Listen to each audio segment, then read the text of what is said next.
this video, we strive to remain spoiler-free, discussing only story and plot elements from the books relevant to what has occurred already on the show. Hi, I'm Bill. I'm Mistress Leigh-A. I'm Jim Father. And I'm the Geeky Hippie. Welcome back to What the Adaptation, or should I say Bot the Adaptation, maybe? Thanks for that one, Bill. Thanks for it, Bill. I had to go there. Welcome back. We're talking about, obviously, Murderbot, Season 1, Episodes 1 and 2. To help us talk about it this week, we've got Mistress Leigh and Jim back, two of our most frequent guests. It's cool to have them together and just look at them one above the... We deliberately color coordinated. We coordinated totally. Yeah, absolutely. Right. Totally it works. So where are we going to start? Bill, what do you want to start us with? First of all, did everybody enjoy these two episodes? And if you didn't, what's wrong with you? Oh my goodness, they were so good. My only complaint is that they were way too short. Like that, the end of the first episode when I can't remember exactly the line that he says. I was like, oh, that would be a cute end of the episode. And then it did. I was like, wait, no, I didn't mean it. Take it back. I take it back. Can you imagine if they'd only given us one episode to open with? Oh my God, I would have died. But Yeah, you're right. wait a Each minute. time, each of these episodes, when they ended, I'm like, oh, they're going to stop it there. Yep, they did. You can feel it. Yeah. It's just It's like it's that like perfect line and it's like cliffhanger. Right? and this show is so full of lines. Uh, Oh man. So good. Some straight from the books, but we'll get to that. yeah, you got to be paying attention when you watch this show because you're going to miss hilarity Yes. Oh, as yeah. well as nuance. I mean, there's a lot of little things baked in here that if you're just trying to multitask and watch this show, you're not going to get everything you should. No. Mm-hmm. Were there any changes that sort of stood out to everybody? Yes. The fact that he hacked his own governor, whereas in the books, the governor being hacked was a result of his murder botness. It was a side effect. So at first I was like, wait, are they just going to completely eliminate his entire backstory and now he's just hacked it on his own? He did hack it. Yeah, he did hack his I'm governor pretty sure he module. hacked it. Yeah. But Yeah, it was he a side effect of he was able to do it because it was a side effect of his murder botness. If I'm recalling, or am I just like completely misremembering? I think You those might are be misremembering. It happens to the best of us. Hell, it happens to me. I'm pretty sure it'll happen to me tonight. I could have missed something, so it easily could be. Now I have to go I back. have been re-listening to like the first. I can't say how long because I don't know how fast I'm listening to it at any given time. Yeah. But Noman Garden says in the books he explains his first governor was faulty and he was able to hack his replacement. Okay, so maybe they just haven't explained that first part because I think that's what I'm remembering. No. A change is that they right away have introduced this mysterious event in the background with 7 seconds that he remembers. Mm-hmm. Right. That doesn't come till later. It's a great change for the adaptation. That works totally. Yeah. But that's the difference. neither does this scene. Well, maybe not this scene. I don't remember this scene in the book, but the accusations from Garothin. Garothin, yeah. I just want to keep saying Dismalchin because that's how I know him. But everything coming from him, it doesn't come until later on in the story. Mm-hmm. And I'm not even sure if it's in this book. It might be the next book. I'm not sure. It's true in this book that he wasn't comfortable with him. He was very untrusting. They don't have this clear conversation like happened. Yes. Yeah, that doesn't come so early at all. Mm-hmm. Ever. I noticed we're missing 2 scientists, but their roles have been like worked in with others. Who was it? It was Overs and I can't think. I don't remember the other one. It's Val. Valescu, the one who originally got eaten by the monster. So that was the only change. I just remembered it was different names. I love the change of the whole crew being more hippie-ish. I they're love really that out dance there, like I scene said, so much. Make their own clothes. Yeah. They're just at like, home. I really want to see the behind the scenes of that dance scene where they're With that really upsetting music. Well, and That's the painting- best way to describe that, was upsetting. and they're painting the outside of their, I mean, they're going all hippie completely. The outside, freaking love their it. place looked great, man. Mhm. Their ab looked great. They should have done the whole thing, I totally want to be a member of their community now. It just seems like so much fun. I don't know about humming and singing to each other for a consensus. I don't know That what humming that was was about. hilarious. That just And another that difference is in the book, they just start on the planet. And we Yeah. get all these other pieces along the way as understanding. Mhm. And The I like this adaptation to change. throw a couple things in early, like the original deal at Free Commerce. Yeah, we get the information better about way to the deal. We introduce, don't see right? the deal. And that in the opening book. scene where he's with all the humans, and they're finishing the mining, and he's an idiot. He's an idiot. He's a It's kind of in the second That's- book that right because when he's when he gone travels on with another group of humans. I'm gonna try not to spoil too much, but when he's traveling, like, and he is thinking, like, he's just watching them and just dumbass. So they found some ways to give us more understanding faster without ruining the story. It worked because it's a scene that happened. Yeah.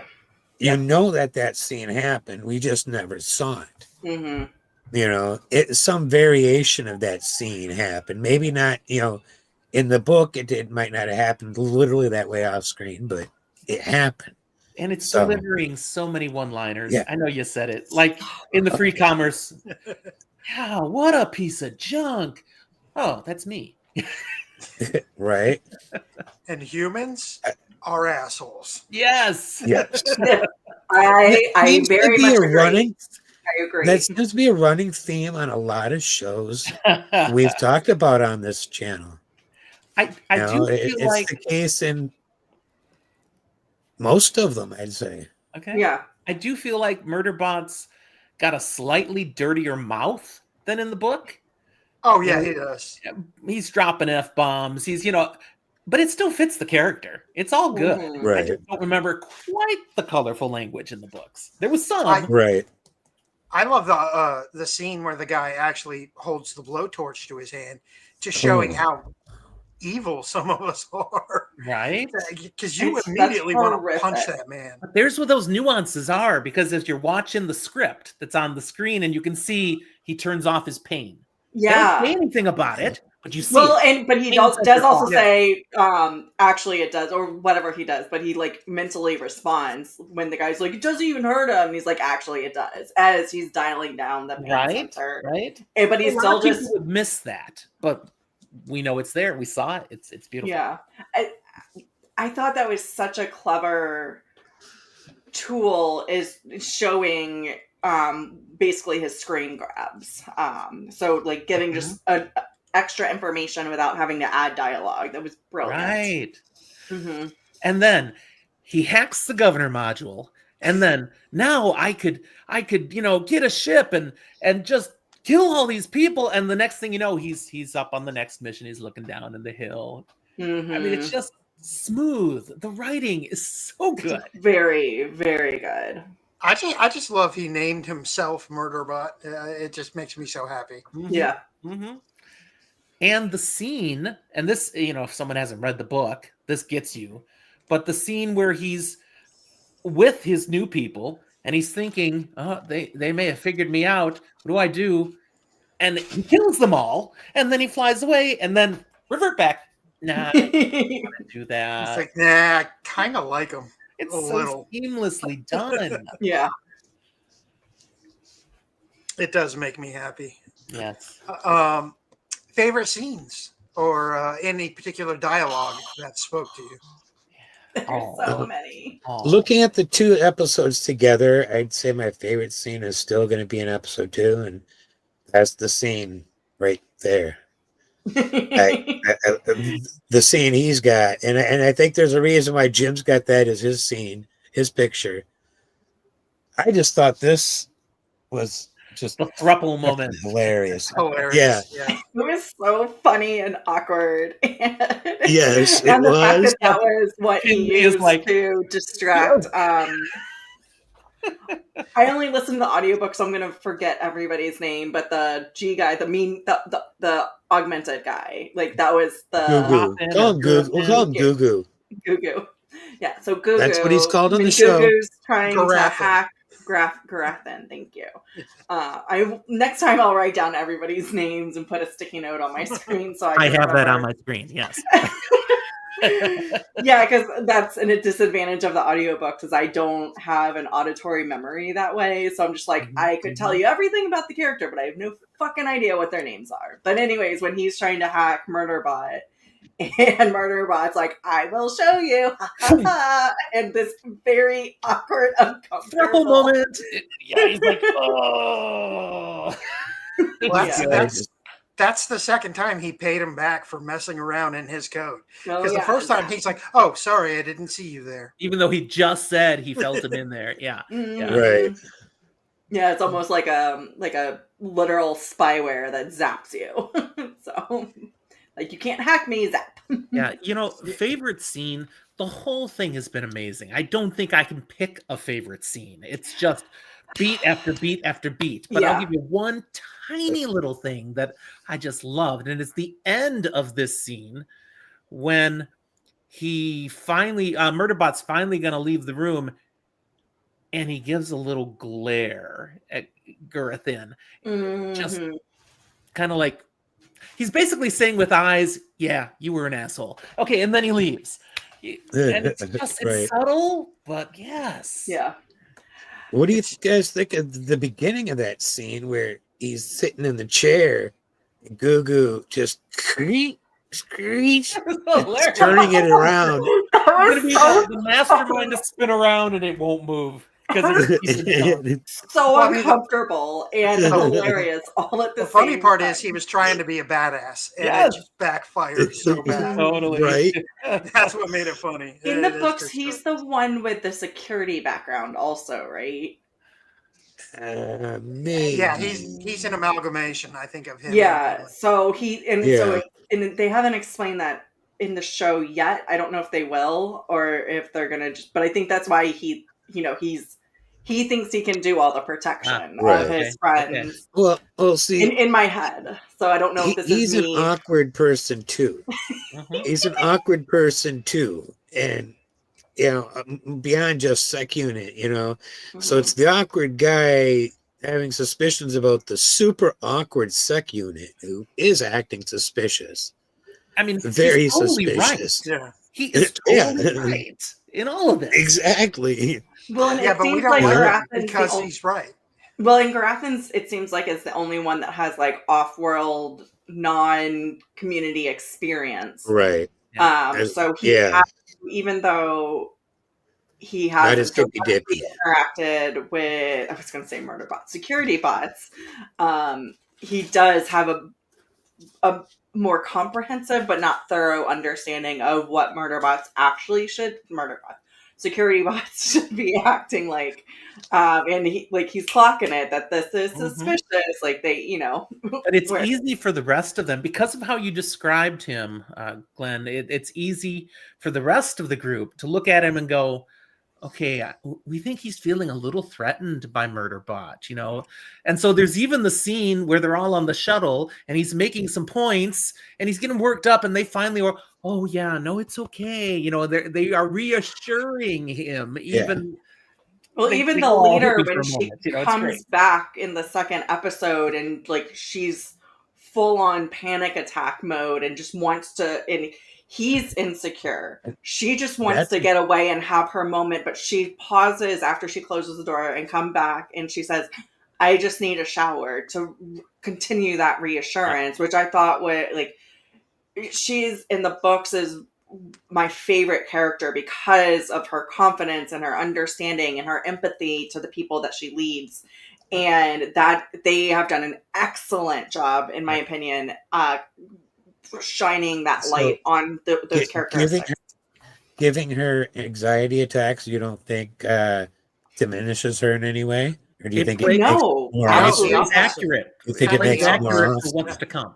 But she It's doesn't Yeah, never- show it. she doesn't have them in to- the books. She doesn't No. have them in the books. But there's something coming in the books that it aligns Right. with. Yes. So it's Right. absolutely. speeding things up in a Why way. it's perfect. Yeah. And I think actually works perfect. That's And I'm only asking as devil's advocate. So well, but it's something that I think fiction doesn't, and even nonfiction doesn't do a great job of, like, leaders, people who are in that leadership role.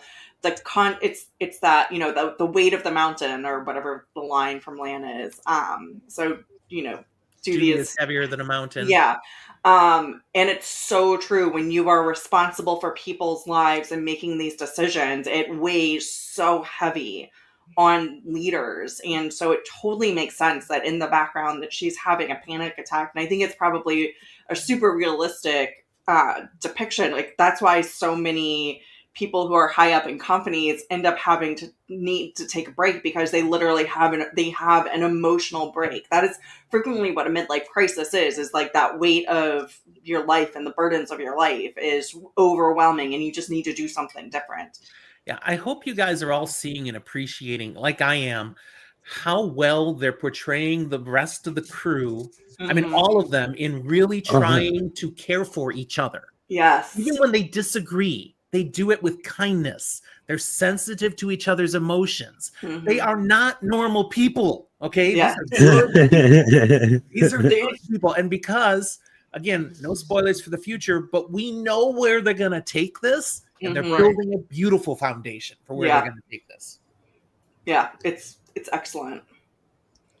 100%. Even the deviations from the books, I think, are very well thought out and capture the story. Well, I mean, it's Chris and Paul. How do you pronounce their name? Ooh, Whites, I think. Whites, yeah, I have no idea. Whites, but I think Whites.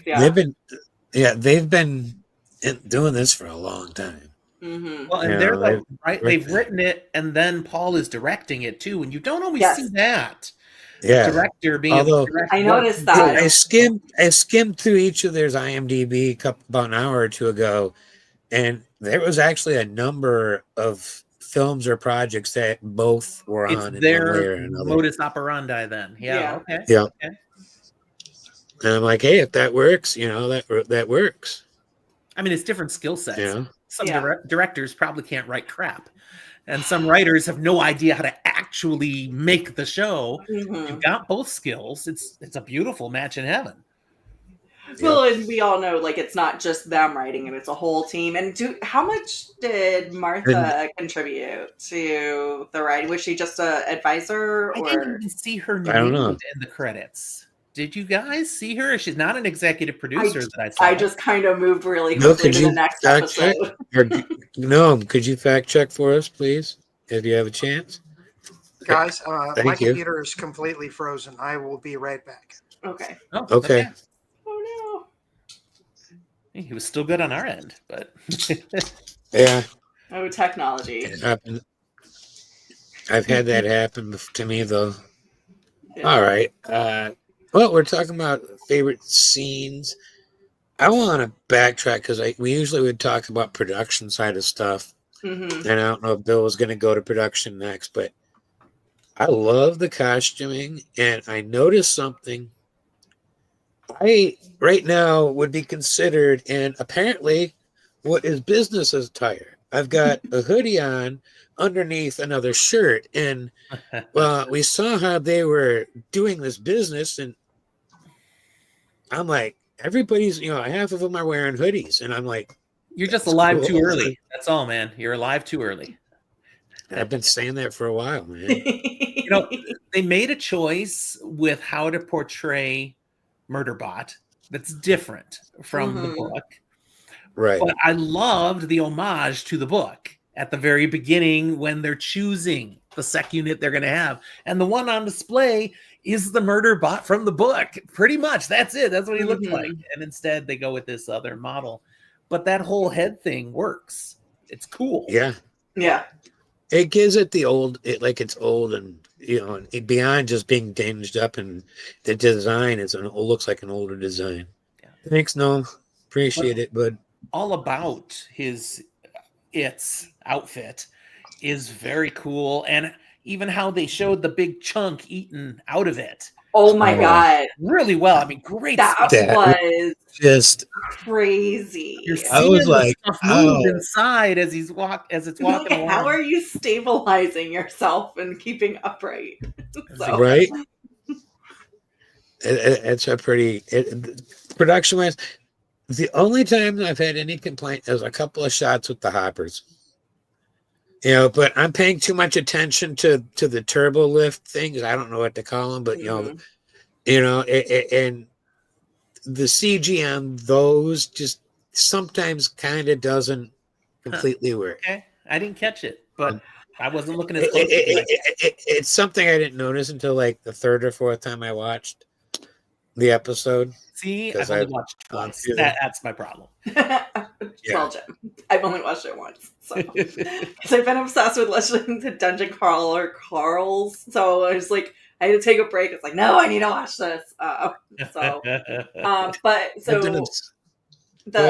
For me, it was a choice. And I think I'm not sure what their reason for this choice, but I felt like Murderbot's space was excessively large, with not like there wasn't extra equipment in there, so it was just fairly like I feel like that room is the size of my apartment for him to just go and get recharged and healed. So like some of those that's for practical reasons. I think it.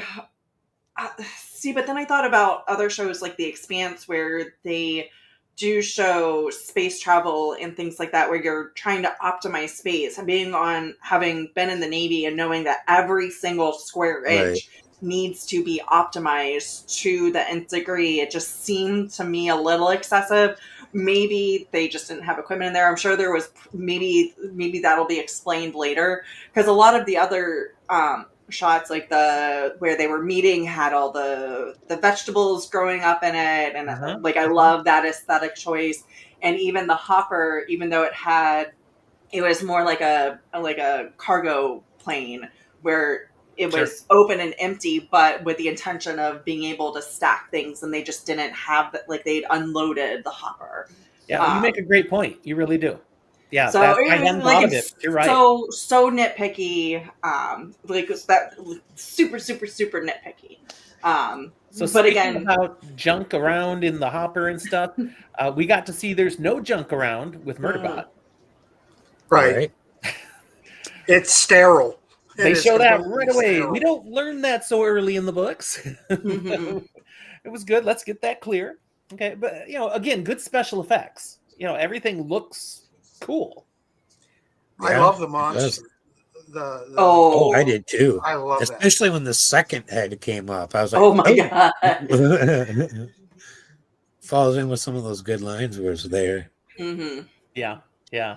I really enjoyed how they depicted the alleged alien technology. Right. Because in the books I had a hard time picturing what it looked like. Like I could conceptualize what they were talking about, but I couldn't really put an image together. So I don't even know if what was on the show was accurate to what was in the books, because again, I was just so discombobulated. I was like, what the fuck are they talking about? But that's not what I recall from the books, but it doesn't matter. It was cool. We get spacey alien stuff, Yeah, it was pulsating and distortion wave. I liked it. Yeah, it was amazing, and the fact that the worm thing got sucked in, and there was a whole graveyard. I love that it's calling them basically. Whatever it is, attracting the life forms. Yeah. Those are some ugly fucking monsters, though. And I'm not going to call them animals. To have a headache makes no sense. And that much predatorial, I'm like, that's not a monster. That's nothing but a monster. That's all it is. And Dr. Mensa, and it just goes right over her. Right? I Awesome. was so. Awesome. I was like, I know that Murderbot can't fly out there, and I know she Yeah, can't I know. protect herself. So, what is about to happen? I was like, oh my God, are they going to kill her? For a That second, would've I been one of really those thought they were going to bridges kill her. too far, and like, come on, because we know that can happen. I mean, come on, we love the Wheel of Time, but we know early on there was some choices that we were all like, what the heck are they doing? We didn't get any of that in this. No, what the heck moments. Just not yet. It's only episode 2. Not yet. I mean, there are a lot of changes, but I don't think they've mattered. I mean, they've mattered, but they've not hurt the show. They've helped, I think. Yeah. Here's my thing. Every change they made leads to something later in the books. I can see where they're doing it. Yeah. So every change they made, I'm like, okay, that makes sense because later on this happens. Yep. So it's leading us somewhere. I think that's why the changes don't feel as abrasive or as abrupt They just as work. some other series. Yeah. Right. Yeah, their logic. You don't have to reason yourself into it or be like, I'm sure there's going to be a payoff. Trust So the showrunner. No, we're not doing any of that. We're just enjoying so far. Yeah. It's working. Yeah. Absolutely. Who was everybody's favorite actor for the 2 episodes? Oh, come on. Skarsgård. Mine's David. Skarsgård Mine's for David me. Malchin. So The small chin for me too. yeah, I love it. And that's how he told Kevin Smith to pronounce it when he was on Kevin Smith's podcast. He said the small chin, like you're saying him. Pointing to your chin. But yeah, mine is the small chin, and with Skarsgård and Noma Dumezweni. I hope I pronounced her name right. Playing Mensa, I really liked the lady playing Mensa, the actor. She was pretty awesome. Yeah, It had to be Skarsgård for me because that was the biggest risk. That's the one you could screw up the whole show. I wasn't deliver this right. I wasn't sure. I like Alexander Skarsgård, but I wasn't sure how he'd do in this role. I am sold. I am 100% sold. So I'm I didn't know if yet. I'm rewatching True Blood slowly right now. So the whole how complete, and that's what I was nervous about, is because I think that's probably one of his most famous roles is, the sexy lead vampire, where he's just like menacing and a badass, and going from that to Murderbot, which is so different. So he's also been Tarzan. Yes. In Tarzan, live action Tarzan, which was so good. Oh my god, I could just like he's done something else sci-fi, I think, hasn't he? He's done several things. But I know it wasn't him that was in the RoboCop movie. So for a second I thought it was, but then no, that's the other guy from that other show. The other guy, my mom used to watch.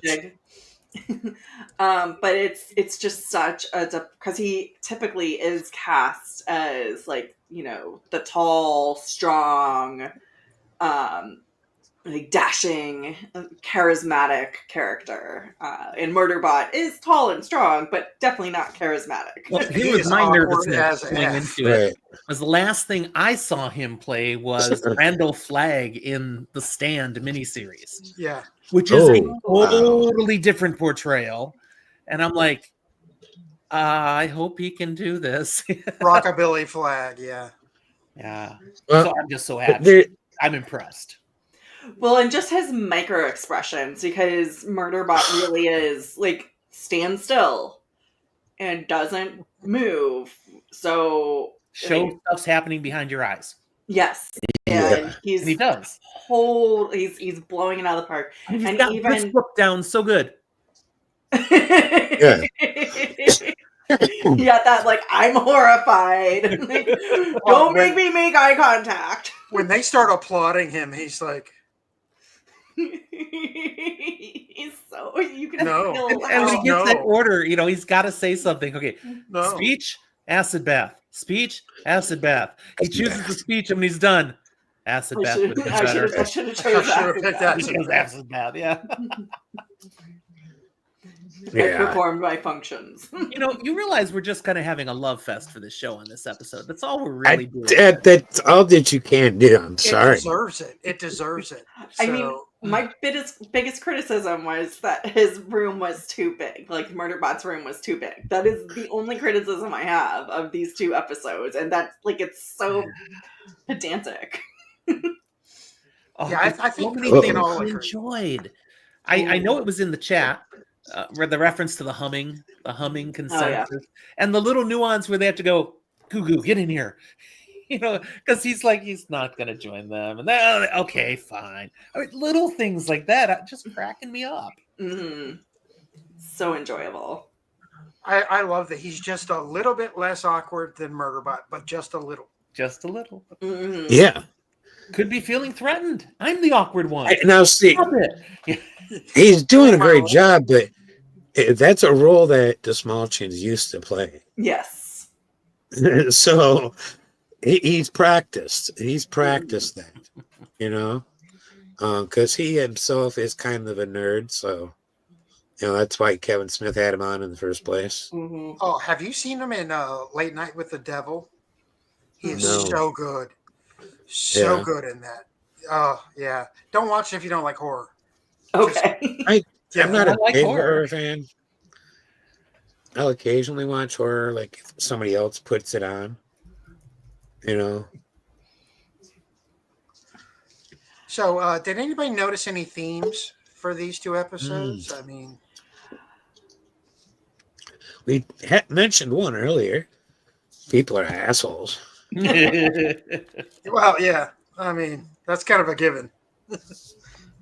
I think the theme of what constitutes life is really being thrown into question.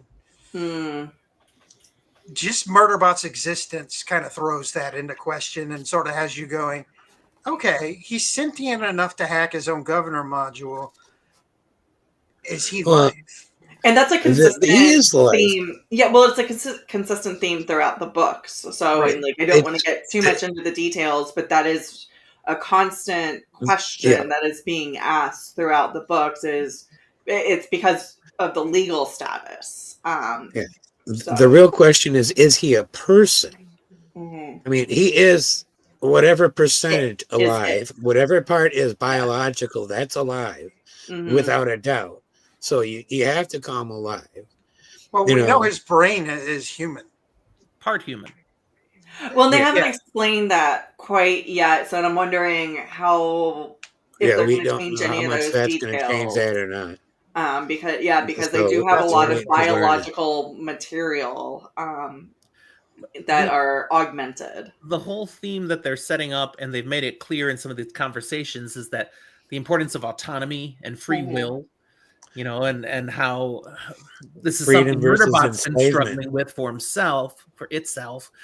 But we got that whole thing about in the Preservation Alliance, you would be your own person. And they had that early line when they're at free commerce, the bit about enslavement, we're not comfortable with that. We're getting those themes really clearly introduced.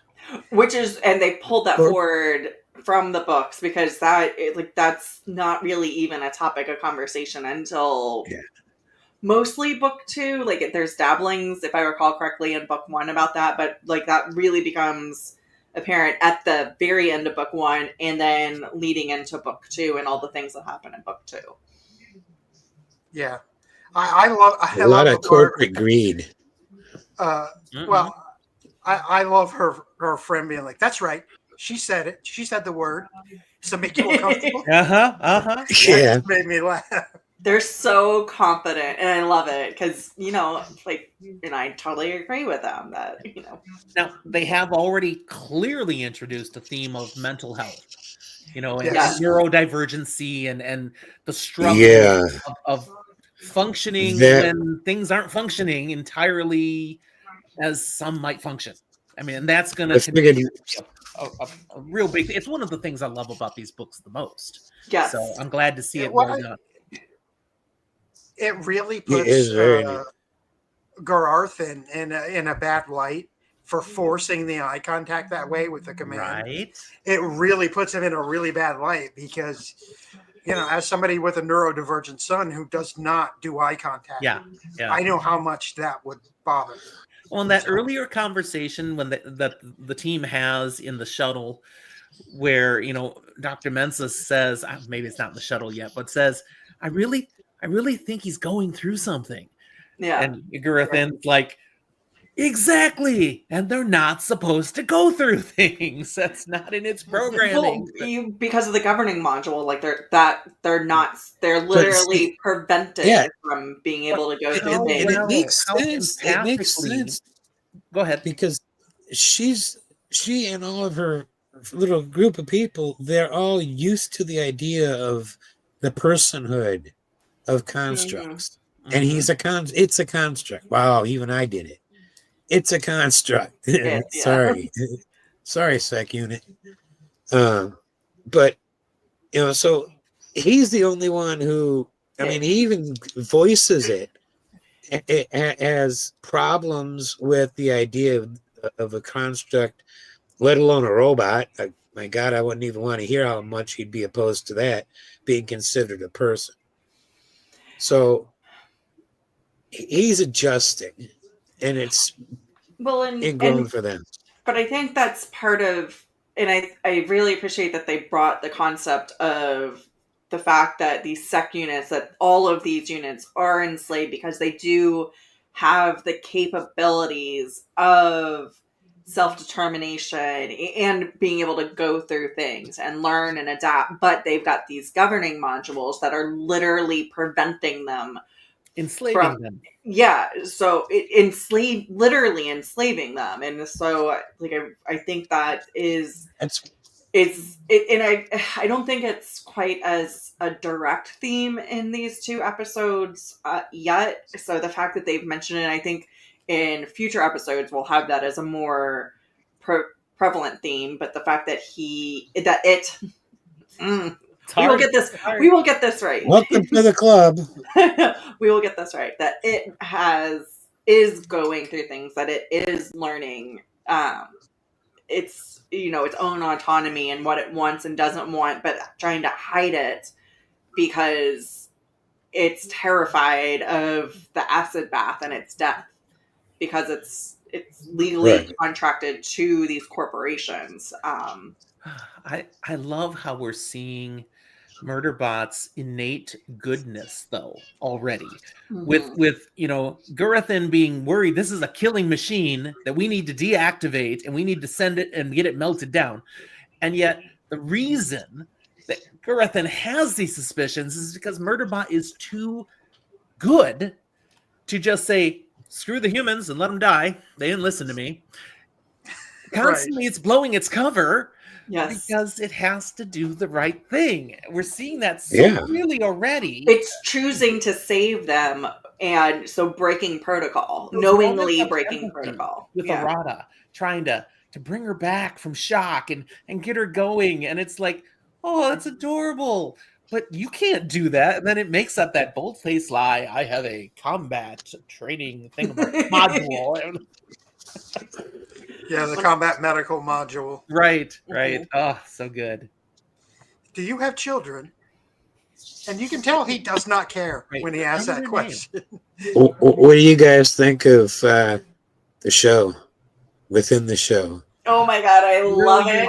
So in space. Much. I love it. It's got the greatest facial hair I think I've ever seen on television. Straight out of something with Baron Munchausen. Actors for those little bit parts. I'm like, yes, brilliant. It's you know how nerdy all these actors have to be, because they probably read the books and are like, oh my God, I get to like do a guest spot on a show in a show. Deep inside, they're like, you don't even have to pay me. I'll do this for fun. No, you won't pay me. There's a contract. It's been known for a while that Clark Gregg is a nerd. He came out as a nerd a long time ago. Oh, man. Well, as you can tell, I'm ready for the spinoff. Give me the show. Yep. Right? I definitely want to watch Sanctuary Moon. That's right. Although I think that's probably on the level of like Orville or something like that. What's the one with Tim Allen and Sigourney Weaver Galaxy Galaxy Quest. Quest. Yeah, it's Galaxy Yeah. Quest. Yeah, it's like We Galaxy just did a Quest level. Oh, my Dragamon just did a really awesome rewatch like 2-3 weeks ago Like of that. Thor's hammer. You guys should go check it out Okay, I over missed on the it. YouTube Damn, channel. Yeah, it's an adorable show. It was a lot of fun.